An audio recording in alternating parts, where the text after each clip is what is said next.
श्री कृष्णा। मित्रों, आज हम आपको बताएंगे कि शादीशुदा महिलाओं को अपनी 5 चीजें किसी को नहीं देनी चाहिए। अपनी 5 चीजें किसी को आदान प्रदान नहीं करना चाहिए। ये बड़ा ही विशेष समझने की बात है कि हमें कौन कौन सी चीजें 5 आदान प्रदान नहीं करना चाहिए, किसी को नहीं देना चाहिए। आज हम इस पे विचार करते हैं।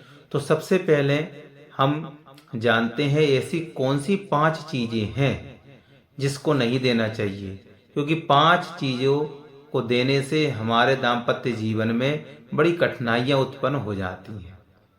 लक्ष्मी की प्राप्ति नहीं होती है। अधिक कारण तो यही रहता है कि लक्ष्मी हमारे घर में नहीं टिक रही। तो क्या कारण है? इसका एक कारण ये भी हो जाता है कि हम अपनी 5 चीजें हर किसी से शेयर कर जाते हैं। तो 5 चीजें कौन सी जो नहीं देनी चाहिए? तो पहले हमको ये देखना है कि पहला है हमारा सिंदूर। अपना सिंदूर किसी महिला को नहीं देना चाहिए। ये ध्यान दीजिए। यदि आपने अपना सिंदूर दिया तो इससे क्या होता है, इसकी भी विशेषता सुनिए। सिंदूर लगाने से क्या महत्व होता है? तो सिंदूर यदि हम किसी को देते हैं अपना सिंदूर, तो हमारे पति की उम्र कम हो जाती है। तो सिंदूर जब हम लगाते हैं तो पति की उम्र बढ़ाने के लिए लगाते हैं। ये ध्यान दीजिए। दूसरा होता है काजल। काजल भी किसी को नहीं देना चाहिए, ये भी ध्यान दीजिए। तीसरा होता है बिंदी। जो हम बिंदी लगाते हैं ना माथे पर, इसको भी किसी को नहीं देना चाहिए। ये भी एक सुहाग की निशानी होती है। और इसके बाद होती हैं चूड़ियाँ।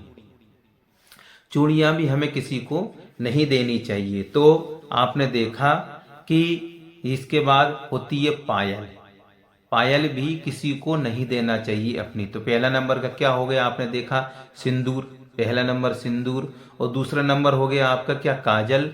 तीसरा बिंदी, चौथी चूड़ियाँ और पांचवा पायल।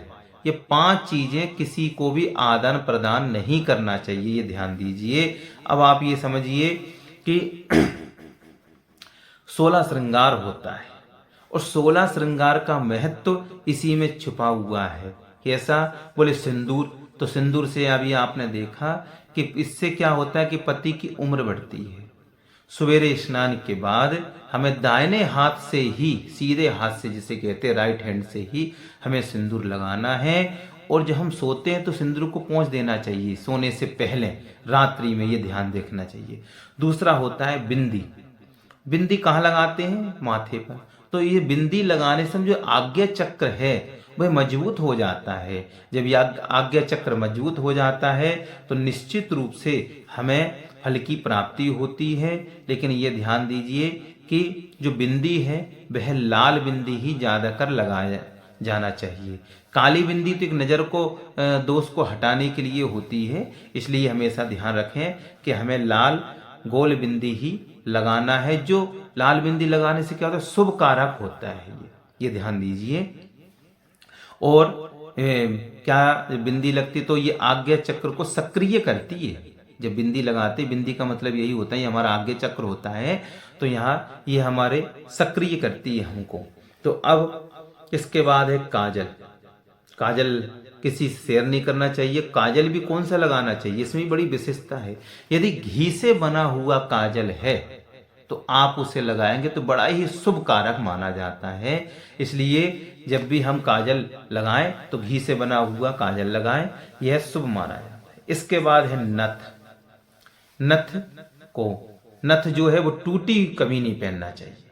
टूटी नथ पहनने से अशुभ कारक होता है। इसलिए नथ टूटी नहीं पहनते हैं, भारी अपशगुन होता है। नथ भी अच्छी होनी चाहिए। इसके बाद किसी की मांग करके भी नहीं पहननी चाहिए, किसी और की भी नथ नहीं पहनना चाहिए। अब इसके बाद आता है मंगलसूत्र। मंगलसूत्र का महत्व क्या है? मंगलसूत्र पति की रक्षा के लिए होता है। इसलिए मंगलसूत्र हमारा प्रतीक माना जाता है, प्रतीक पति की रक्षा के लिए। टूटा हुआ मंगलसूत्र नहीं पहनना चाहिए, ये ध्यान दीजिएगा। टूटा हुआ मंगलसूत्र बहुत ही अशुभ कारक माना जाता है। इसलिए पहले उसे टूट गया हो तो उसको बनवा करके फिर पहनना चाहिए मंगलसूत्र। अब बिछिया और पायल। बिछिया और पायल हमेशा चांदी की ही होना चाहिए, चांदी की ही पहनना चाहिए, सोने की हमें कभी नहीं पहनना चाहिए, क्योंकि ये सोने की जो बिछिया पायल होती है बहुत ही अशुभ कारक मानी जाती है। इसलिए बिछिया और जो पायल है वह हमें चांदी की ही पहनना चाहिए। अब देखते हैं कि मांग टीका, मांग भरते हैं उस पे। तो मांग जो टीका होती है, ब्रह्म जो सिर की में ब्रह्म स्थान होता है वहां पर इसको लगाया जाता है। तो ये बहुत ही शुभ कारक मानी जाती है। टूटा हुआ, जैसे इसको ये भी कह सकते हैं कि मांग टीका जो है, टीका अच्छा होना चाहिए, अशुभ कारक नहीं होना चाहिए। दूसरा कि स्त्रियां कभी भी लोहे की अंगूठी ना पहने। लोहे की अंगूठी सुहागिन स्त्री को बहुत ही अशुभ कारक माना जाता है। आजकल की महिलाएं पहन लेती हैं ना, तो लोहे की अंगूठी बिल्कुल ना पहने, ये ध्यान दीजिए।